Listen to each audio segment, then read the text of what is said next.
রাজা ভাস হীরক রানী। একটু এক্সাম্পল আপনারা বুঝে গেছেন কার কথা বলতে যাচ্ছি। হীরক রাজার দরবারে কিন্তু সবার কথা শোনা হতো, আর হীরক রানীর দরবারে সবার কথা শোনা হয় না।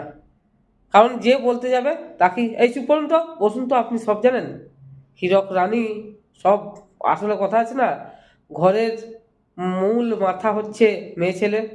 তাই হীরক রানী যা বলবে তাই না শুনলে কিন্তু অসুবিধা আছে। আর আমাদের হীরক রাজা হচ্ছে আমাদের বেঙ্গল টাইগার শুভেন্দু অধিকারী। ইনি বাংলার মানুষের কথা শুনছেন এবং বাংলার মানুষের পাশে দাঁড়াচ্ছেন। আর আমাদের হীরক রানী যে আছে, ইনি নিজে সব কিছু দান ভিক্ষা ভাতা সব দেন, চাকরি ছাড়া। এনার দরবারে চাকরি বলা যাবে না, যে চাকরির কথা বলবে তাকে মুড়ি ঘুগনি চপ বিক্রি করো। তাই শুভেন্দুদাকে বলবো, বাংলার লক্ষ্মীরা তোমার পাশে দাঁড়াচ্ছে, শুভেন্দুদা তুমি এগিয়ে চলো, বাংলার লক্ষ্মীরা তোমার পাশে আছে।